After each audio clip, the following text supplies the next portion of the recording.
All right, so welcome everyone. Thanks for joining us tonight. Today we have writer Sheng and Peter Larson, and we're going to be talking today about China's approach to Palestinian liberation and resistance to Zionism.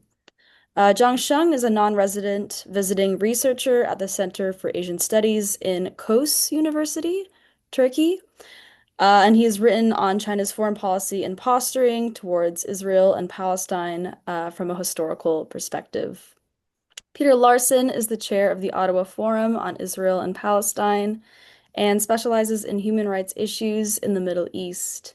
He was the founding chair of the Middle East Study Group of the Canadian International Council and was a board member of the National Council on Canada-Arab Relations and the first chair of its National Education Committee on Israel-Palestine.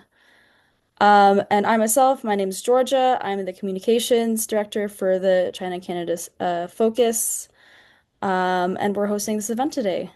Um, I'll now invite Sheng to speak for 20 minutes, followed by Peter for around 15. And following this discussion, we'll have around 25 minutes for questions and comments from the floor. So Sheng, if you want to go ahead. Thank you very much for coming and thank you very much for the introduction. So I'm going to talk about China's the evolution of Chinese state's stance on the Palestinian issue, especially focusing on what is happening in the recent years, like specifically after the last round of the war in Gaza. And I'm going to talk a little bit about the public opinion, like changing public opinions in China about the Palestinian-Israeli conflict as well. So first, if we need to understand the Chinese policy towards the Palestinian liberation movement today, we need to understand that there's two major, let's say, historical traditions in the Chinese diplomacy that shaped our policy today. One is the what we call the so-called revolutionary diplomacy, of the Mao era, and second one is the more trade-oriented policy of the post 1978 era of China. So to keep the history part short, is that in the Mao era, initially the Chinese were the Chinese state was not against Israel or the concept of Zionism. They just they initially they thought that Israel is also one of the post-colonial countries, and when Zhou Enlai attended, the prime minister and the foreign minister Zhou Enlai, when he attended the Bandung conference in 1955, he was suggesting that maybe we should invite Israel to participate in that conference. But it was in that conference that Zhou Enlai was for the first time had extensive interactions with the Arab leaders, not only Nasser but also the Palestinian a lot of Palestinian delegations who were in the delegation of Egypt and Syria during that time, and eventually Zhou Enlai was convinced that China should lean to the one side, which is supporting Palestinian liberation movement. And throughout the 60s and 70s, the China during Maoist era formed this concept that they feel like Palestine is the frontier of global anti-imperialist struggle, while China is in the rear. And this is a quote of Mao. Mao said this thing to the Palestinian delegation in 1965. He said, "You are in the frontier, we're in the rear, and that's where we share the same struggle." And Zhou Enlai said the same thing. He said, Palestine or the Arab world are located in a place that is shielding or protecting both Africa and Asia. So, in that, shaped by that sort of let's say legacy, diplomatic legacy, the Chinese somehow feel that what is happening in Palestine is although it's not directly related to China's own security, but they feel like this is in a huge thing that impacting the global power dynamics. And they in the Mao era, they do feel like this is a closely related to struggle to China's own struggle. And and during that time, you find that China's stance was not supporting the two-state solution, but basically denying any legitimacy of Zionism at all. And China was during Mao era, and during the later part of Mao era, China was the only country in the permanent five of the UN security that argues that we just should not like recognize any legitimacy of Israel, right? And this thing later changed in the 1980s because, as we all know, like in the 1980s, there was this huge shift of the Chinese diplomacy, and in the Deng period and the post-Deng period, basically China's diplomacy's like guiding principle is that they argue that diplomacy should serve for the economy, not vice versa, right? So it's like our diplomacy is supposed to help China's economic relationship with rest of the world, and Deng stopped doing all of those like supporting for leftist insurgencies abroad and things like that. And China's diplomacy became very pragmatic and like so-called realist, if we use that word from international relations. And that's I would say, the second legacy that's shaping China's stance on the Palestinian issue. And it is from the 80s that China started to shift from previous stance into supporting the two-state solution. And in this process, like how do they build this understanding that two-state solution is a correct thing? Is because China's understanding of the Palestinian movement largely is like the source is largely from the PLA, PLO, the Palestinian Liberation Organization, and other Arab countries, right? And during that time, because of Oslo and because of other things, China was convinced that, okay, maybe it seems like all the leaders of the Arab world are in favor of this type of two-state solution, and including the Palestinian Liberation Organization. And so until today, the Chinese official stance on the Palestinian issue is still arguing for the two-state solution, and arguing that we should split Jerusalem, and demanding Israel to retreat back to the 1967 border, and that's the official stance. So those are the two major things. So what the Maoist era left for us is that there's a huge amount of historical resources and literatures questioning Zionism and seeing Israel as sort of like assets or proxies of the United States in the region. And this thing remained to be very important. And I'm going to talk about like why is that still relevant, this perception. And second thing is that this trade-oriented concept is still existing. And the idea is like we should like always look at economic interest when we do things. And that refrain China from being too ideological in their own perception. So they feel like we should be more pragmatic, and we should not be like too ideological. And that is shaping China's stance on the Palestinian issue today, right? So in the recent years, there was in 2017, there was this honeymoon period between China and Israel that the Chinese were thinking that not only they can trade with Israel, but also during that time, as you know, is the first administration of the Trump administration, right? So the Chinese has lost a lot of connections or channels to talk to the United States, and then the Chinese government, many people in the Chinese government believe that maybe they can use Israel as sort of a middleman to somehow mediate their conflict with the United States. And so for that time, the Chinese invested heavily in Israel, and you will see that the trade volume between China and Israel became like increased rapidly from 2015 until like 2022, right? And the most important flagship, like so-called flagship project, is the Haifa Bayport, which is operated by the Chinese state affiliated company, and the Chinese were convinced that this is a safe investment. And then the war in Gaza broke out, as we know it. And I would say this is a really like a new turning point of China's policy toward not only Palestine but also toward the entire region. So after October 7th, what the Israelis were trying to do is that they're trying to demand China to officially condemn Hamas and condemned the events of October 7th in official diplomatic document, which the Chinese government consistently refused to do so. They don't publish anything in support of that, but they just don't want to say anything officially denouncing that.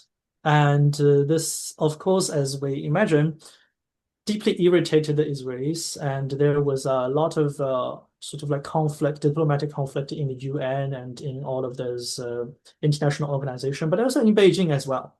So the Israeli embassy was trying to, I mean, they have been in contact with Chinese public intellectuals, academia, media for quite a long time. And during that time, they were trying to use those connections to pressure the Chinese government to create a sense of atmosphere that pressure the Chinese government to say something about October 7th.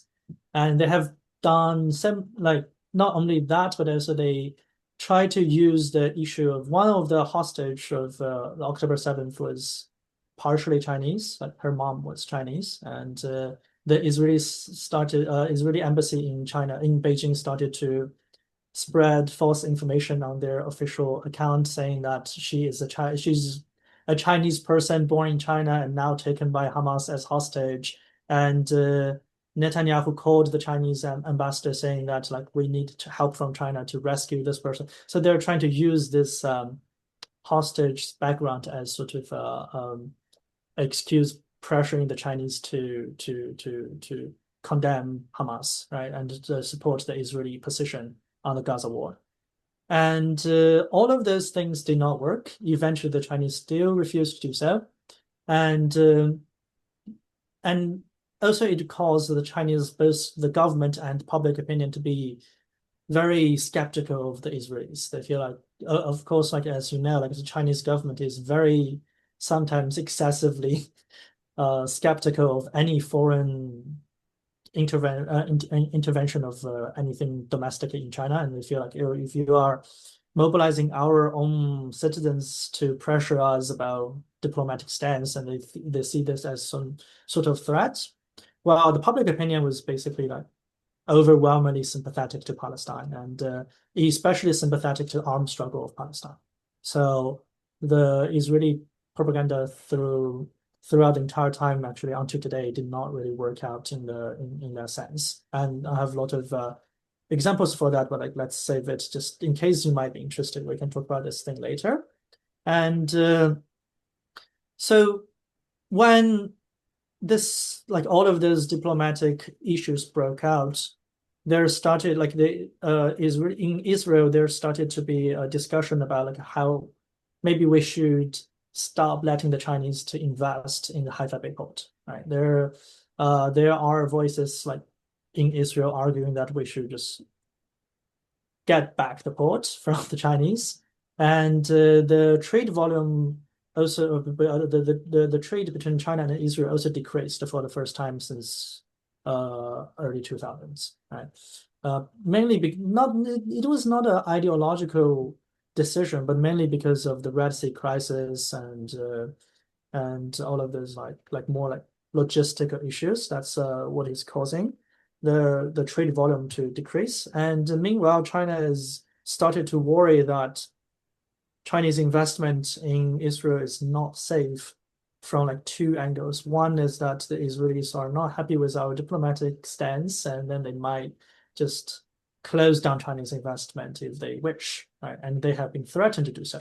So that's one threat. Another one is that when the Chinese invested in Haifa, they did not foresee any sort of like intensive a military conflict breaking out in that region. And Haifa is as you know, is close to Lebanon. It's very close to southern Lebanon, and if Israel's conflict with those militias in the region, especially with Hezbollah becoming uncontrollable, it is very likely that Haifa is going to be like the first target being targeted because it's close. So China started to doubt that sort of investment as well, and Chinese relationship with Israel in the official level started to be very bad ever since October 7th. And there are certain statements the Chinese government has made, I think is relevant. Is like, for one example is in the Chinese delegation to The Hague, to the International Court of Justice, was officially making a statement, represent like official statement saying that the cause of the entire tragedies of today is Israel's consistent occupation of Palestinian land and oppression of the local people living there. And the also in the same document, the Chinese delegation was arguing that it is unalienable rights for the occupied people to use armed struggle. So it's a very different stance from what you would see from main Western powers, right? And there's a last year, this is a very new development. So the Chinese Foreign Ministry actually, until today, they never published any official statements that classify the war in Gaza as genocide because they don't want to irritate Israel too much. I mean, as I was talking about, the trade-centric mentality is still there and still very important today. But it doesn't mean that they haven't said anything using the word of genocide. So last year in August, they published something called 2020 human rights violations of the United States in 2024. And this document was published in 2025 and it's talking about US human rights violation in 2024 and is published by the Chinese State Council Information Office. And in this document, you can find it online. In this document, they officially called, for the first time, called what is happening in Gaza as genocide. They say like the United States is accomplice in the genocide in Gaza. And this is the first time you would find that the Chinese government like write the word genocide to describe the situation in Gaza in their official documents. And but still, like in the foreign ministry level, we haven't seen anything similar to that. This one is published by the State Council, and but there are a lot of high-ranked officials in the Chinese foreign ministry who have consistently making like more like semi-official but semi-personal statement on their, let's say, Twitter account or things like that, comparing Israel to fascist Japan and even comparing Israel to Nazi Germany, which is something that in the Western in the Western scenario of discourse considered as very well, controversial thing, but it is the General Council of China to Osaka of Japan that continuously making statements on his official Twitter account and comparing Israel to not only fascist Japan but also to Nazi Germany, and those are like the official parts we talk about, right?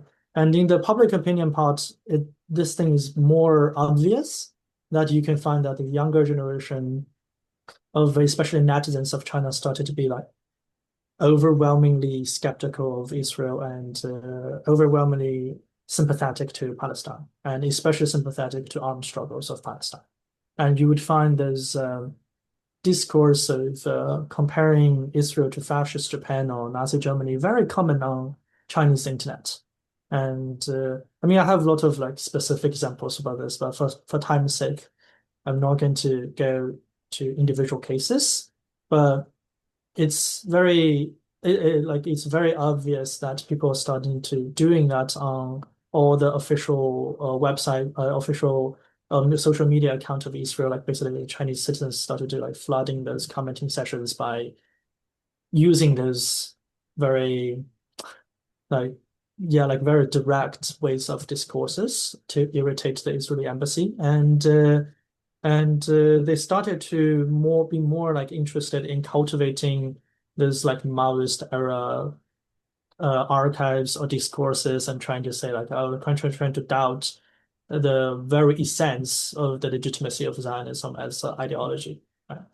So for time's sake, I'm going to end my part here, and we can discuss more in details in the Q&A session if there's something that you think I didn't explain enough, or you want to hear more specifically about? Thank you very much.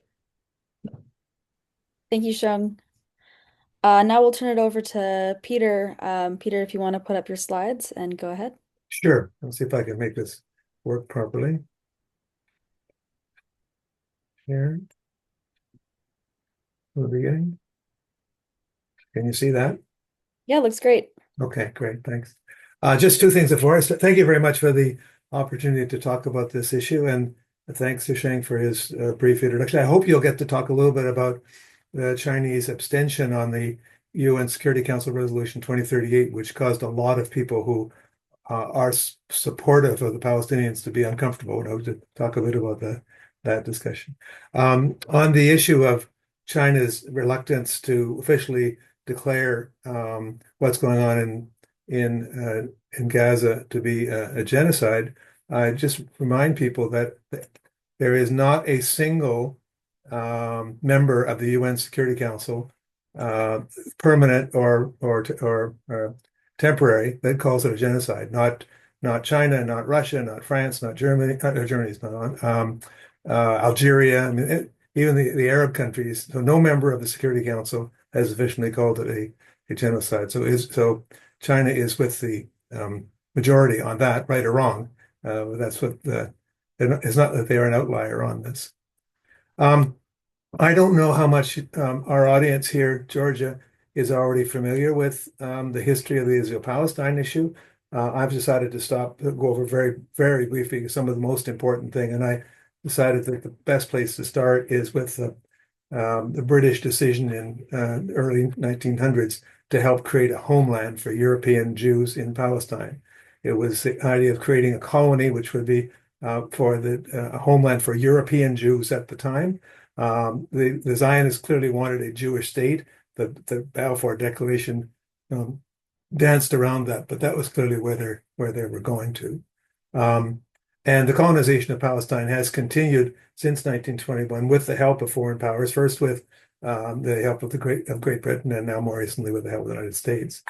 And the settler colonialism of what was all of Palestine has been an ongoing process, and you can see many people will be familiar with this series of maps. So sometimes it's been a quiet process, and sometimes it's leapt forward in giant leaps. So there was a giant leap in 1947-48 when the UN gave approval to the idea of the creation of a Jewish state. There was a further expansion in 1967 when Israel expanded beyond the borders that were approved by the UN and took over the West Bank and occupied the West Bank and Gaza.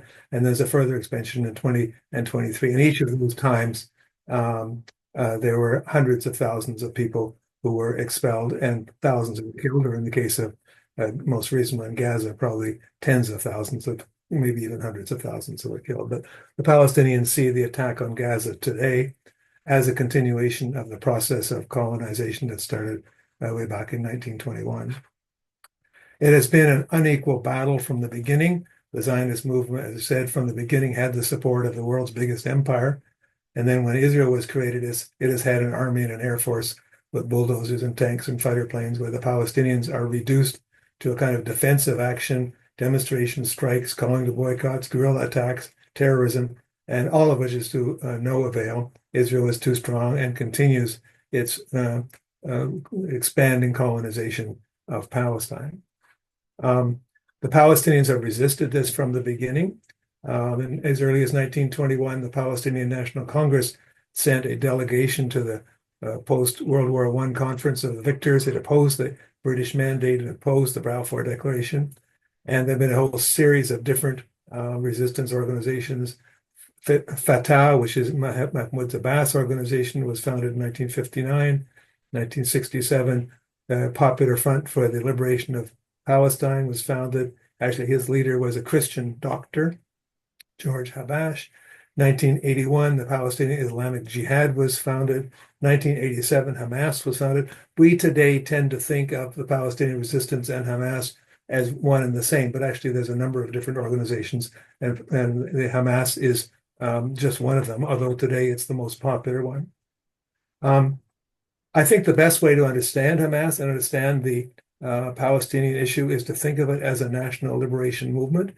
National liberations movements grew up in the 20th century as opposed to Western imperialism. The Communist Party of China in the anti-Japanese war was a classic example.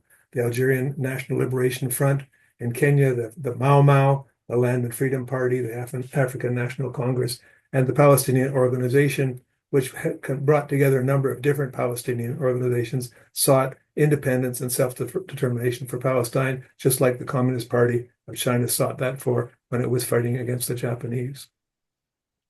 National liberation movements have a number of common characteristics. One is anti-colonialism, resistance to colonial or imperial powers. Another is a demand for self-determination. There's an emphasis on shared identity, culture, and history. So some of them rally around a religious flag. Some rally, as in the case of China, around a political flag. But there's a coherence of around national identity, culture, and history. And they often seek to address social and economic inequalities. The national liberation movements have common characteristics. It depends very much on their circumstances. So it can go from nonviolent resistance. For example, in India, the national liberation movement in India was characterized by the fact that there were tens of millions of Indians and only tens of thousands of British. And so massive public disobedience was a very strong tool. And other places where the resistance forces are smaller, they might take on violent armed struggle, for example, guerrilla warfare, terrorism, or conventional warfare. And of course, they all use diplomacy as best they can, going to the UN, making appeals to international law, and so on. I flag for your attention that the UN has agreed that people who struggle for independence, national unity, and liberation from foreign domination have the right to use all means available, including armed struggle. So what is Hamas? Hamas is, actually Hamas comes from its initials, HMS, which is the English translation is Islamic Resistance Movement. So you can think of Hamas kind of like the NDP. Well, I don't mean it's like the NDP, but we use the initials Hamas that way. It's a political party. It was founded in 1987, and its objective was to recover all of Palestine, including all of modern-day Israel. It was taken over in 1947-48 to establish a new state based on Islamic principles. Its first covenant was deeply religious, and it included statements that were clearly anti-Semitic. On religion, that said that Allah is its target, the Prophet is its model, the Quran is its constitution. On armed struggle, it said there is no solution for the Palestinian question except through struggle. Initiatives, proposals, and international conferences are all a waste of time and vain endeavors. And you must remember that this was said in the wake of many, many conferences, many, many diplomatic efforts, and nothing having happened. So they came to this conclusion. It also included this very problematic article on the worldwide power of Jews. It claimed that the Jews were behind the French Revolution, the Communist Revolution. With the Jewish money, they formed secret societies such as the Rotary Clubs and the Lions, and for the purposes of achieving Zionist interests. That statement, of course, makes me uncomfortable, and it makes many people uncomfortable. But in 2017, Hamas wrote its charter, which eliminated that crude anti-Semitic language, and it specified that its fight is against the Zionist takeover of Palestine, not against Jews. But it did retain its right to use force militarily. And not surprisingly, Israel dismissed the new charter, claiming it wasn't significant and that Hamas was just basically an anti-Semitic organization, which Hamas now claims is not the case. So it's a political party. It became a government in Gaza after 2006, and it also has a military wing that defends Palestinians against Israeli attacks, carries out counterattacks against Israel and Israeli citizens. And it did for a number of years, for about 10 years, it undertook these very terrible and not very helpful terrorist attacks against Israeli civilians. In 2006, Hamas decided to renounce that terrorism and opts to participate in elections.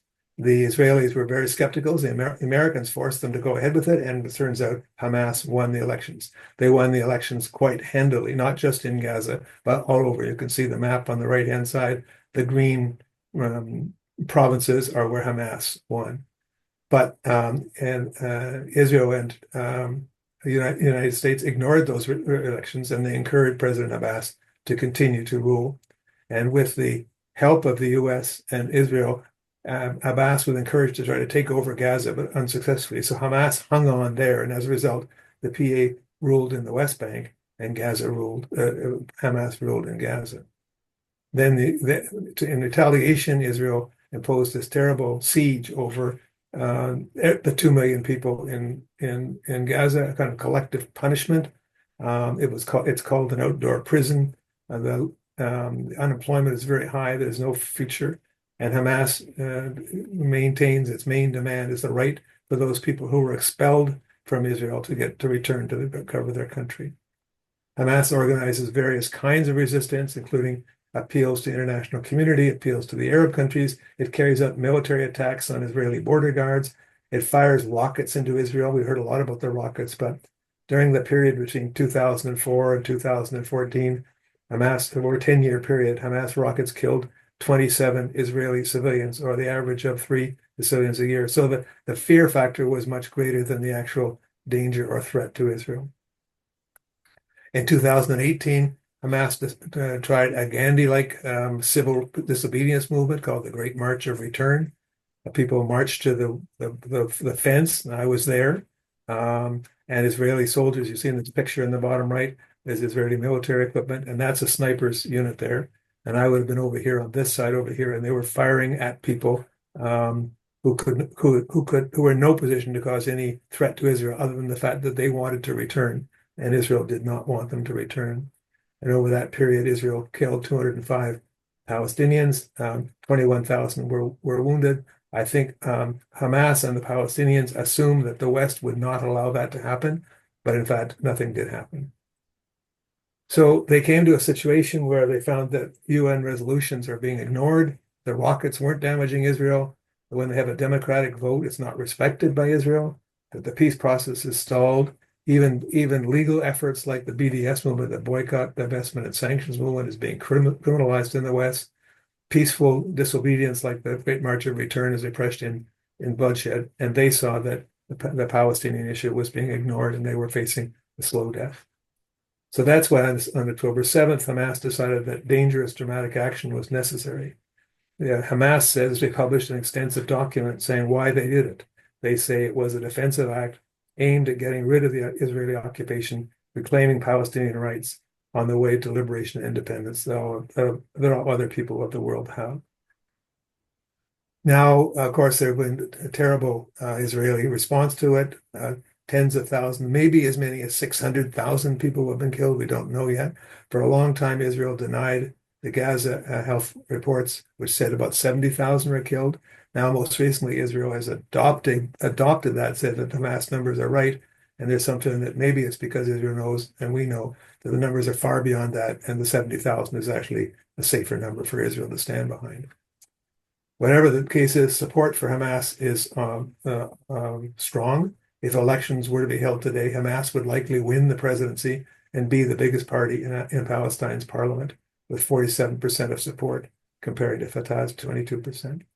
A lot of Canadians find that surprising, but many Palestinians look and see Hamas as their only defense against ongoing Israeli colonization, and they can point to what's happening in the West Bank, where Hamas is not an effective fighting force, and Israel settlers are attacking Palestinians on the West Bank every day. So can Israel and the USA eliminate Hamas? Well, to remind you that the meaning of Hamas is the Islamic resistance movement. Those people are Muslim. They believe in Islam. It is a resistance movement. So the current leadership of Hamas might be destroyed, but as long as there are Palestinians, there are now millions with a good reason to be angry at Israel. And as long as the occupation continues and Palestinians are alive, I think they will continue to resist. So to summarize, I think we have a basic contradiction here between Zionist settler colonialism, which is the original European ideas that Jews need to take over Palestine, of course, therefore have to force the Palestinians out to create a state of their own, versus a Palestinian national liberation movement that has many actors, but one of the most powerful of which is Hamas, And because it's the most powerful, it's the one that is most vilified by Israel and by the United States. And that's my presentation. Did I go through too quickly? Is that too quick? Thanks, Peter. I think that was just fine. It's now we'll now have some time for discussion. I'll first invite Peter and perhaps Sheng as well to trade a question or two, and then we can go ahead and open it up to the floor. Sure. Well, I characterize, as you saw, Hamas and the Palestinian movement as a national liberation movement in the same frame or same character as the Mau Mau or the FLN and Algeria and so on, all of which were characterized by either the French or the British or the colonizers as terrorist organizations. So I want to know, and I'm not clear on this, was the Communist Party of China characterized as a terrorist organization? Did they, in fact, carry out terrorist acts against the Japanese during the anti-Japanese war or during the Civil War? Yeah, they have. Like, I mean, to say a very like simplistic answer is that yes, they do. And for example, the most like obvious example is that if you look at the Japanese occupation of northeastern part of China, which which was historically called Manchuria, and the Japanese established a fake state called Manchukuo over there, which is a functioning regime, and then they put a lot of settlers from Japan all the way to Manchukuo. And what the communists of China have done during that time is that they often destroy the railroad, bombing trains, like all of those things. And assassination is often carried out against Japanese military officials during that time. And all of those things are regarded as part of the People's War. Uh, like and people using tunnels and all of those things is all like listed as the Maoist strategy of the People's War. The idea is like our guerrilla fighters are going to hide among civilians, and they can look like civilians and living civilian lives during like most of the time, and at night or during like when situations favorable to them, they would pick up the weapon and do assassination or bomb some places, like most likely trains. And then later they would come back and still stay in the village. And when the Japanese occupation army comes in and to try to arrest everyone, and it's the duty of everyone in the village to try to like cover up and not telling them who is the guerrilla fighters and who's not. And of course, that strategy is like also caused the Japanese to eventually become very like crazy and starting like kill more civilians than they did. I mean, similar. You can see that mentality in the Israeli army is like they feel like everyone might be related to the resistant force and things like that. But that's the strategy commonly used by all the occupied and militarily weaker groups of people, including China. We have been using that for a lot of times, and that's partially not partially, but there's a major reason why the Chinese common people are quite sympathetic to the Palestinian armed forces, including Hamas, in the current situation. Like if you browse through Chinese internet, you would find that many people refer to Hamas as like comparing them to Chinese guerrilla fighters during the resistance war against Japan during World War II. And they sometimes even use the same word, like many people use the word 老乡 to refers to the Hamas fighters, which means fellow countrymen. It's a term that often used during the anti-Japanese war period. It's like you call the guerrilla fighter like just a fellow countryman, and he's like similar like fellow farmer with you, and they were fighting, and but during but so they disguise themselves as civilians. That's the same strategy the Chinese have done in the past, and that is one like we share the same historical memories with the Palestinians, and that's the reason why the Chinese public opinion is very overwhelmingly sympathetic with the armed struggle in Palestine. The one other point I think I'm sure you know better than I, but another similarity was that the Japanese were using aircraft to bomb at a time when the Chinese didn't have any aircraft. So there was another similarity to the situation in Gaza. Yeah, yeah. Yeah, it's very similar in that sense. And also, I mean the word of the concept of terrorism in international law is also like sort of like in the 1960s, 70s, the definition become much more narrower. If we look at what the documents of the Nuremberg trial and of Tokyo trial, everyone was talking about like Nazi Germany and fascist Japan of using terrorism, which like state carrying out terrorism to like bombing other countries and causing a fear among the civilians, using that to push a country to surrender. And it's acknowledged by international law during Nuremberg and during Tokyo trials that those state terrorism actions are also terrorism. But in the current situation, is like terrorism becomes something that is something like weaker countries or like poor people or like smaller organizations do, while you don't like normally you don't see like anyone criticizing Israeli behavior in Gaza as terrorism. Like so we when we look at terrorism, I think it's very important to look at the historical evolution of the words and how it has changed from the Tokyo trial and Nuremberg trial period to the concepts of today. Thank you. We have a question in the chat from Elizabeth. I've been wondering for some time why Israel let China take over the port in Haifa. Sheng, if you want to answer, and then Peter, if you want to add anything afterwards. Because in so like two reasons. First is like China did not really take over it. It's just like Chinese company operating in the Haifa Bay port, and it doesn't mean that China can put anything that Chinese want. Like it's not a military port. It's just basically the Chinese are investing there and it's helping with Israel's economy, and the Chinese cannot do anything that the Israelis don't want to. So it doesn't really pose any threat to Israel. And another reason is that during the Obama period, Netanyahu was quite unhappy with the United States. And there was a discussion in Israel among the policy making circle saying that like should we try to cultivate better relationship with China as sort of like a backup plan or something. And this discussion is very vibrant during that time. And then they were trying to uh, cultivate some sort of relationship to see like if one day Israel is for ideological reason eventually break up with the United States, can they find another alternative superpower patrons to help them to protect them? And of course, that discussion is now entirely gone after the Chinese stance over October 7th.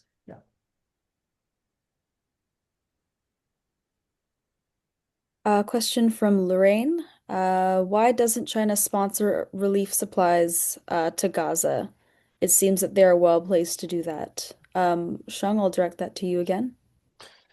I mean, they did provided a lot of donations to the Palestinian Authority, and they also like to the like UN related stuff. But it's un it's like unimaginable that China alone is able to like do a, let's say, like sending a Chinese aircraft to the region and to like put like to provide aid to Gaza or something like that. I mean, China does not really have a military base in the Middle East at all, so they don't have the capacity of doing that. And also, that's also related to Peter says the reason like he asked why China was abstaining in the UN voting. It's the same logic. So when China is doing a thing in the UN, when the Chinese are like using veto very overly cautiously, like I mean I personally don't like the fact that they abstained in that resolution, but the logic is being that when China vetoes something in the UN Security Council, that means China is sending out a signal to everyone saying that even if you pass this thing anyway, I'm going to unilaterally try to sabotage it. Like for example, when countries are trying to sanction North Korea and China vetoes that thing, that means, okay, even if you outside of the UN, you unilaterally going to sanction North Korea, I'm going to still trade with North Korea and don't care about what you think. That's the meaning of veto. And when China is not able to actually sabotage your plan, they will just abstain because they feel like if I veto this resolution and after that the US is still pushing for this ridiculous plan about Gaza and I have no way to stop them doing that, that is harming my credibility and is like harming my deterrence as a superpower. So that's the logic. And the same thing with the Gaza thing is like the Chinese are not able to do that at this moment. And for that reason, they're not trying to like they wouldn't try to do a thing and fail, and that they feel like this would like look very bad to their credibility as a great power of yeah. Maybe I could say something on that too, Georgia. That resolution that we're referring to, UN Security Council 2038, I believe is the number, was the one that basically created Trump's Board of Peace. And the Board of Peace was put forward as a way by the United States and by Israel is you've got to vote for this or else we're going to bomb the hell out of Gaza, which they've continued sort of to do anyway. But and that seemed to me that one of the difficulties that the Chinese and Russian delegation faced is that it was supported by the PLO. It was supported by the government that everybody in the world, including China and Russia, recognizes as the representative of the Palestinian people. And they're saying this is a good thing. And it was also supported by all the other members of the Security Council. So from the Chinese perspective, it's kind of hard to be more Catholic than the Pope. If that's what they say they want, it would have been very awkward, I think, and I've heard this argument made by others smarter than I, that the Chinese would have then sabotaged the whole thing and could have been painted as destroying the last hope for peace or whatever, when they actually had no control over it in the event. So I think they were putting both China and the Russians made very strong statements saying they disapproved of it, but they did not use their veto power at the UN Security Council. We have a raised hand from John. John, go ahead. Thanks very much, Georgia, and thanks to the two presenters. I have a question and a comment, if you like, regarding China's position, partially to do with the question of its non-use of the veto, but the question is more fundamental in the sense of to what extent is China's foreign policy regarding Palestine also influenced by its aversion to creating further tensions with the United States, given the very difficult situation that exists already, right? And so that's one question. And the other question, which I think is even more fascinating to explore, is what are the internal and external pressures? And pressure may not be the right word.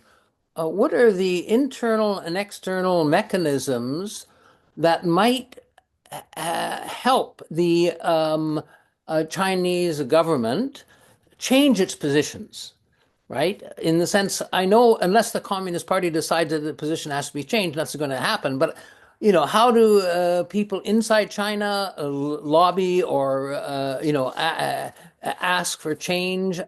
For example, why doesn't China join the Hague Group, right, of nations, right, that are doing some fantastic work in support of Palestine? How would you approach, and should I go and approach the ambassador of China to Canada and say, you should be doing more? Should we be doing that? Or what's the best way of affecting change? Thanks.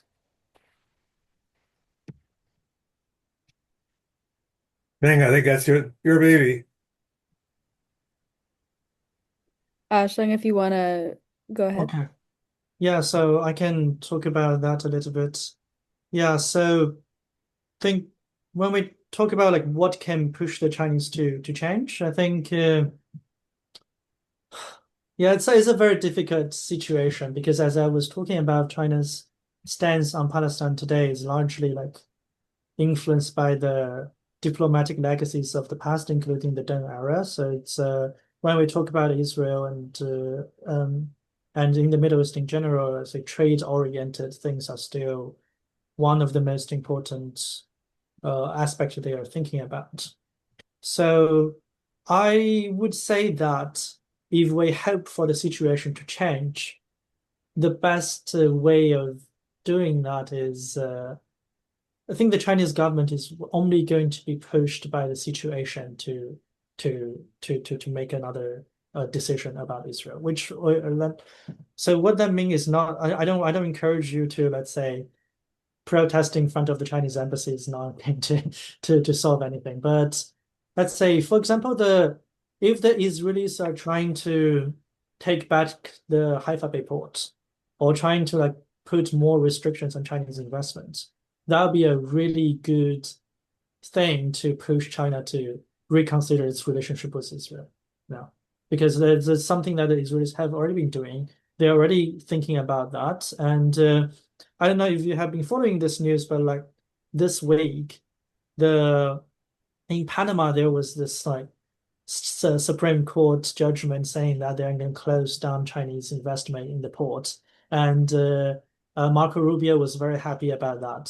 Same thing could happen in Israel if the Israelis are determined to do that, and if they do close down Chinese investment there, that's sending out a very huge signal telling the Chinese that investing in Israel is not a reliable thing, and the Chinese would just choose not to do so.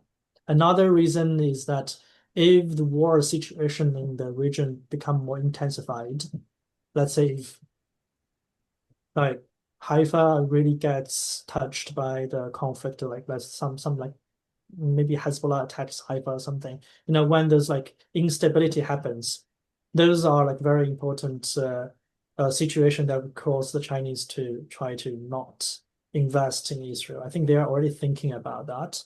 And if you talk about like activisms, like anything personally you want to do, I would say that instead of when you're talking to Chinese officials, instead of like telling them that, oh, for humanitarian reason, you should stop like trading with Israel or something, it would be better if you tell them things about like, oh, Israeli involvement in China is somehow interfering with your domestic politics and it's threatening your so-called national security or something. It's like those are things that the Chinese government really cares about, and those are the only reason that they would try to restrict investment in Israel or restrict those like connections with Israel, like or Israeli investment in China and things like that. If they sense that something is going insecure for them,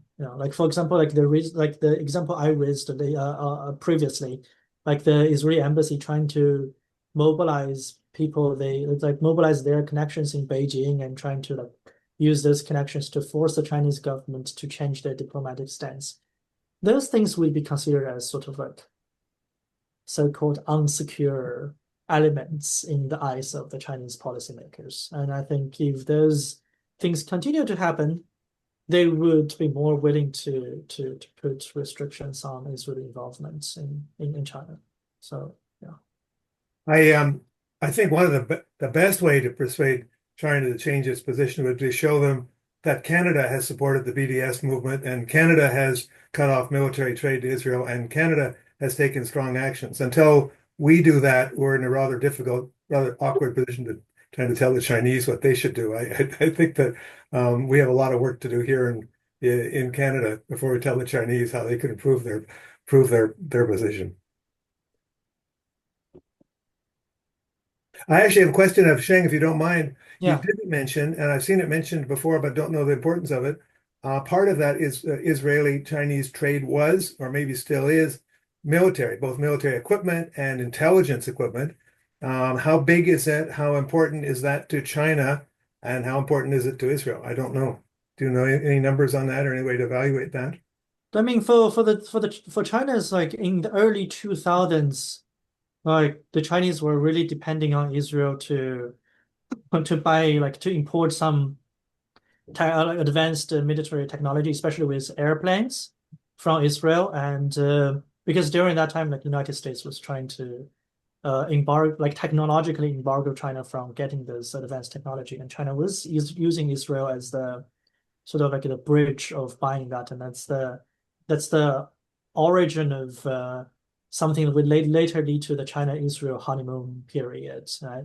But in the current years, it's not much because since the Obama administration, they have been trying to be much harsher, pressuring Israel not to uh, sell any like advanced technology to China, and Israelis have not been selling any like important technologies to China for like quite a long time. So Israel's unique importance as this type of technology exporter to China is diminishing and is further diminishing in the future as China's military technology is very self-dependent at this moment. You know, it's very independent at this moment.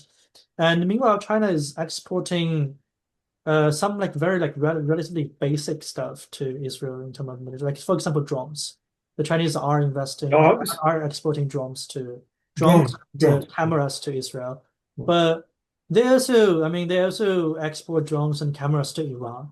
So it's just like a trade thing. Doesn't really mean that China is supporting the Israeli behavior or anything like that.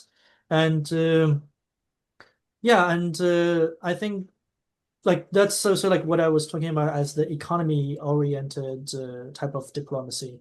Similar thing is that in recent years you would find that there's a lot of Chinese private companies uh, are involved in the construction of illegal settlements Mm. of the West Bank. And those things exist, and the Chinese government did not really like care about that sort of thing. And the similar thing is like Chinese companies selling out drones to Israel. Like all of those things are, I mean, like we wouldn't like this type of thing because it's like a morally questionable thing, right? But the Chinese government don't realize the importance of this thing yet. So if those issues later become a diplomatic issue, that would cause the Chinese government to like rethink about that. But like right now is not a diplomatic issue yet. Like no one has been talking about this thing from the diplomatic channel. For example, the PA is not talking about that. And if the PA is not protesting to the Chinese, arguing that you should not help with the illegal settlement construction in West Bank, or you should not export drones and cameras to China, and then the Chinese wouldn't understand the urgency of pressuring those companies not to do so. Is there any talk in the Chinese press about sort of seeing the PA as kind of a Kuomintang equivalent of a collaboration? Yeah, there is. I mean, there in the public opinion spheres, everyone is comparing the PA to the the collaborators of the fascist Japan, like the Chinese collaborator of fascist Japan, the Wang Jingwei regime, all comparing them to the KMT and things like that. And the PA is becoming very unpopular among the Chinese public opinion. People started to question about its legitimacy. But in the state level, I mean, the PA is still the only entity recognized by China, and the Chinese are making a very ambivalent stance over Hamas because China actually Chinese government actually ordered all the state media specifically not to refer Hamas as a terrorist organization. You can only call it in official media covers as armed group or resistant organization or like armed organization and things like that. But China is not recognizing Hamas as the Palestinian representative. So as long as China is not changing on that part, the PA's stance is going to have a lot of weight on China's diplomacy over Palestine. And that's the reason why China is very insistent in two-state solution. And that's also the reason why China is abstaining on the UN resolution we are talking about, because we would always consult with the PA first before we do anything. Yeah. Relax, tough, relax. Thank you both. We're past time now, but for those who are still sticking around, maybe I'll read out one last question from Professor Bill Carroll here in the chat. Trump's Board of Peace seems intended to displace the UN, yet it was authorized with China's abstention by the UN Security Council. Is it possible for the UN, perhaps via the General Assembly, to rescind its authorization? Would Chinese leadership likely support such a reversal?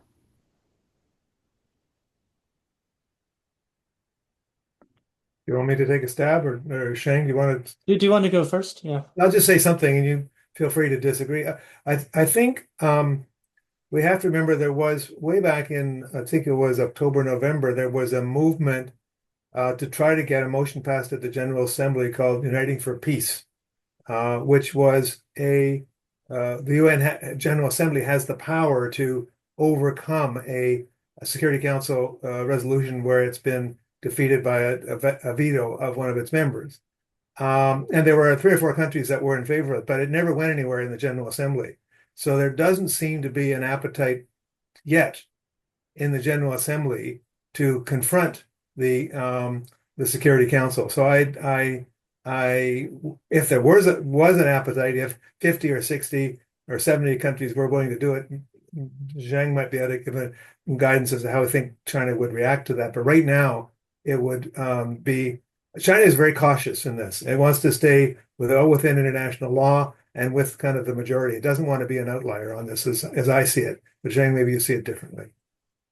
Yeah, I agree. And also, one important thing is that China would like, I mean, in China's perspective, because we need to understand that China historically, I think China is the only country in the permanent five that actually went to war against the so-called United Nations. I mean, Korean War, like it's a US and its ally thing, but they call themselves United Nations Army, right?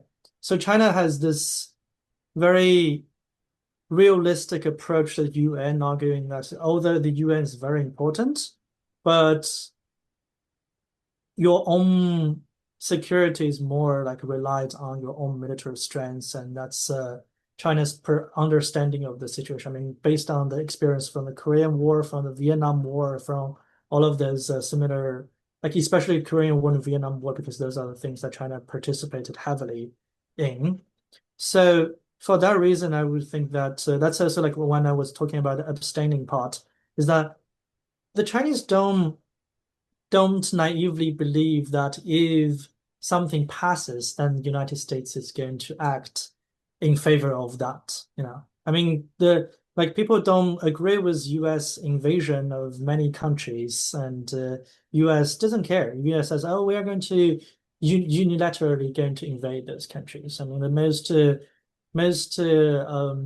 recent cases like kidnapping of Maduro. I mean, doesn't help, right? So China's faith in those resolutions are not that huge, and for a lot of times China's like vetoing powers, like they use the veto to send out a signal saying that if you are going to do this unilaterally, then I'm going to also do that unilaterally, either sabotaging your plan or I'm going to do things without, like I'm going to trade with this country without whatever you think, and or I'm not something like that. Like that's the history of, if you look at Chinese abstaining, or the Chinese vetoing in the UN, is always like showing that type of attitude. Is like outside of the UN, we're going to continue doing our own diplomacy. So for that reason, I think China's faith in the resolutions are generally not that much. I mean, they do have a huge respect for the procedures of the UN and things like that. But like in terms of the essence of politics, they understand that is power grows out of the barrier of the gun, and the only way to protect a country's or a people's national security is armed struggle and national liberation movement. So I would say that that's the underlying logic of China's perception of the UN mechanism and things like that.